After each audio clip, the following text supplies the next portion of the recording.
Hey everyone, welcome back to our channel. If you're new here, please subscribe. I'd really love that. If you're returning, how you doing? I got a request for a video and I'm going to do this video, and this video is about how much and how to store dog food for an emergency. And you can also do this for cat food as well, okay? So dog food can be stored in a sealed container with moisture absorbers and diatomaceous earth. Don't forget the diatomaceous earth, only because dog food and cat food has a lot of oils in it, okay? The diatomaceous earth will stop the oils and stuff like that from not being able to seal properly and stuff like that, okay? So put it in a sealed container, not Mylar bagging it, but in a sealed container, okay? If you have, I put mine in totes, okay? I Rubbermaid totes. I have 4 dogs, okay? And I have 4 automatic feeders that hold 10 pounds of dry dog food, okay? That's how I feed my dogs and my cats. They also have automatic feeders as well. So how much food should you store for a long-term emergency? Well, I have a table graph that I'm actually going to show you that is based on the feeding guidelines recommended by PetMD. The 40-pound bag amounts that I recommend allow for some extra food. The bags that I buy are 45-pound bags. That's how they come. I am switching my dog food, so I think the biggest bag they come in is either 40, might be 45-pound bag, I can't remember. Except in the case of very small dogs, like if you have little teacups, poodles, and things like that, or little chihuahuas or whatever, I'll let you decide if you want to add the extra 10-pound bag to be safe. Pregnant or nursing dogs and puppies, they may need 2 to 3 times the amount that is listed on the graph. Feeding amounts can vary, but based on the type of dog that you have stored and the activity levels as well. Now, senior dogs, because I have 2 senior dogs, and I have a middle-aged dog, and then I have our puppy. Okay, so senior dogs may need less to maintain a good body weight. If you supplement with other foods like scraps from hunting expeditions, you'll be able to reduce the amount of dry dog food that you feed them. So this chart assumes that there are 430 calories in 1 cup of dog food. So please check your brand to compare the calorie count to this figure. If it is close, then you don't have to worry about the major adjustments to food amounts. Okay, so now here is the chart that I'm going to put up for you. Okay, please look at it, pause the video so you can write it down and whatnot.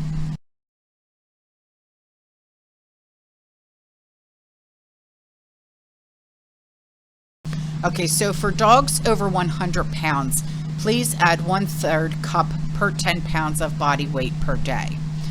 Now, if you noticed the same food requirements of a 3-pound dog, this means that according to the chart, you will need to add an additional 39 pounds of dog food per year to your dog's food supply per 10 pounds. So a dog that weighs 120 pounds would need 78 more pounds of food in storage than a 100-pound dog, okay? So these like smaller dogs, you may want to vacuum seal dog food in 5-pound increments so food remains fresher and there's less of a chance of spoilage, because like I said, remember there's oils in the dry dog food. 2 40-pound bags of dog food that is sealed would probably fit in 16 vacuum sealed bags that are 1 gallon each. I would add an oxygen absorber pack to each of them while also dusting it with diatomaceous earth. These bags could then be placed in a tote like how I do it, okay? Here, I'm just going to move my camera real quick, okay? See that orange tote right there? All right. hang on. That's the dog food right there. Then we have more dog food up there. That's the cat food in the with the blue lid, all right? And then we have cat litter right down there. And I have been making their dog treats, and I'll give you that recipe in just a minute, okay? So, metabolism is also something that you also have to consider, okay? Because if you've got a rowdy puppy, they're going to need more than your senior dog, all right? Because people often make comments like, well, I've got a Great Pyrenees and they make blah, blah, blah, and they eat this and they eat that, and then they're shocked about how little they actually do consume. Just because you have a big dog doesn't necessarily mean that they're going to eat you out of house and home. So the Pyrenees actually have a very, very slow metabolism. And they flop down and they don't run around like you think. Now, if you got a Great Dane, now you got to worry about how much food you're going to be buying, because they will eat you out of house and home. It's like having a horse in the backyard, okay? So, something that I hear all the time, and this drives me nuts. Some dogs will just hunt and kill for their own food if they don't got food that you bought and this, that, and the other. This is not always true, unless you have a dog like my Ridley, who is a hybrid wolf. That's not their automatic instinct, okay?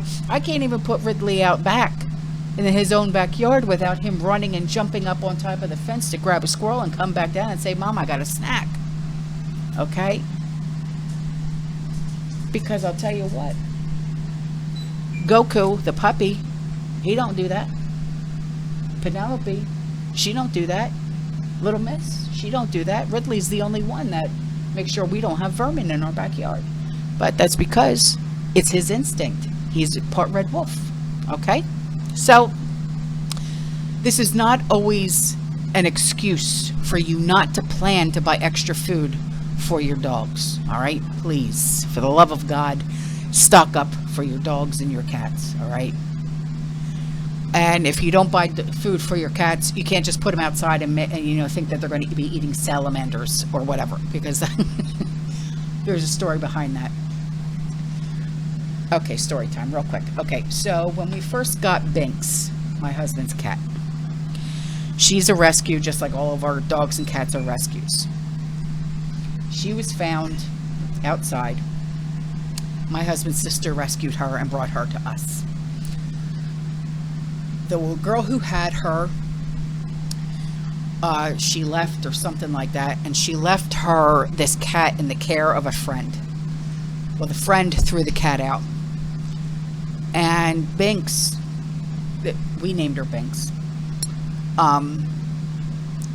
The only time this cat would eat was when she got into someone's trash can, or when she ate a lizard or whatever. And when my husband's sister captured her, they said, oh, well, we would feed her dog food every once in a while. What do you mean you would feed her dog food every once in a while? She's a cat. What the hell are you doing? So when we finally got Binks here, she had these very weird eating habits. She didn't like cat food. But the one thing that she loved was lettuce.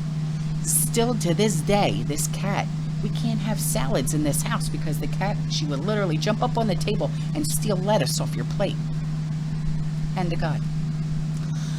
The other thing that she loves is crackers, and she loves egg salad. She has very weird eating habits, and this is because she would eat out of trash cans. And when she sees lizards outside, because don't forget I live in Florida, she does this chatter. So one time a lizard got into the house and she caught this damn thing in her mouth, and she's prancing, look, Mommy, I got a present. I'm like, thanks, put that down. So I let her have it, for God's sakes. So there's things that you have to remember that once these guys become domesticated, they are not the natural hunters that you think that they really truly are. Okay? So,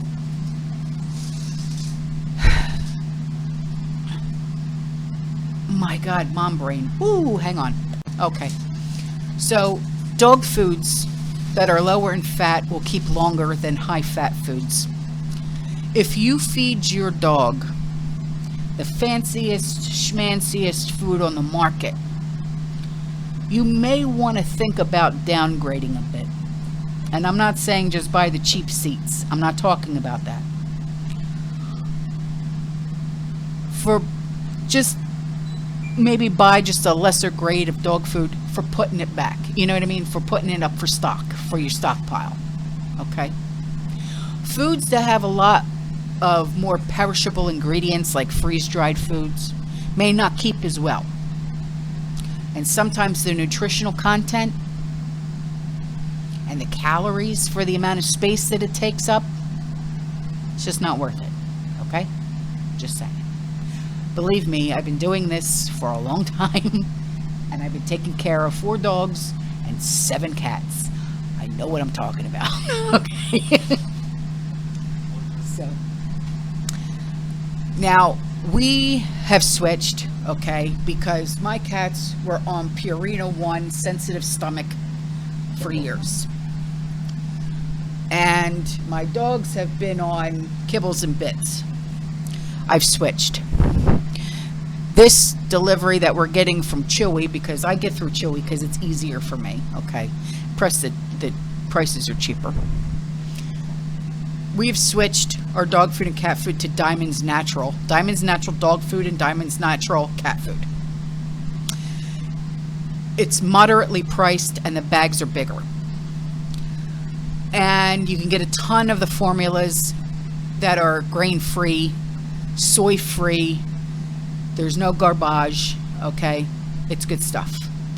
And actually, the same ingredients that are in the Diamond Natural cat food, there's the same ingredients that's in the Purina 1 sensitive stomach, okay? Because quite a few of my cats, because they're seniors, they have digestive issues, okay? So, rice is not sprayed with the chemicals that corn and wheat and soy is, and that's what's in the Diamond Natural dog food, okay? This is an affordable way for us to avoid Roundup sprayed grains in our pet food as well, so think about that too. Diatomaceous earth in your dog food can help prevent parasites as well from making a home inside and outside of your dog, so keep that in mind as well. We always treat our lawn with diatomaceous earth. Dusting your areas with diatomaceous earth can help in prevent flea and lice infestations. Now that we're all back to school, make sure with the lice infestations, especially with this hair, okay, I got to be careful. And it also for treating areas where they are already a problem. You can also dust your dog food down, your cat food down with it, but please be careful with it. Make sure you get the food grade and don't get it in your eyes or their eyes or anything like that. And don't inhale it either, okay? So, I hope this video was informative and it helps out pet owners like myself, okay? Because this is something that I have been living by, and, you know, with my guys, with my crew, okay? You know, oh, let me give you the recipe for the dog cookies. Okay, so for the dog treats, 1 cup of pumpkin puree, okay, not pumpkin pie filling, but pumpkin puree, fresh or canned is fine. 1/2 cup of creamy peanut butter, make sure it doesn't have any of the xylitol in it, okay, and 2.5 cups of quick oats. And what you do is you mix everything together, and I'll show you what they look like because I just made some today. I made a batch for the fridge and a batch for the freezer. and you just roll them into the ball. These are no bakes, okay? They're no bakes, and my dogs are surrounding me right now because they smell them. Here, come here, Penelope. Come on. Up, up. Some. Nummy, nummy. There you go. That's my girl. Yes, okay, Goku, you want one? You want a nummy? Goku wants a nummy? Goku? Goku. Oh, you already had your nummy. Get down. Goku want a nummy? Good boy. Ridley want a nummy? Ridley want a nummy? Good boy. Where's little miss? She's sleeping? Yeah? Okay. All right. No, you can't have any more. You can't have any more. No, I'm going to have Daddy put these back in the fridge. There's little miss. Okay. Come here. Nummy? Nummy? There you go. All right, guys. That's all for this video. I will see you in the next one. You stay safe, you stay positive, you keep prepping. And as always, fear less. Ciao.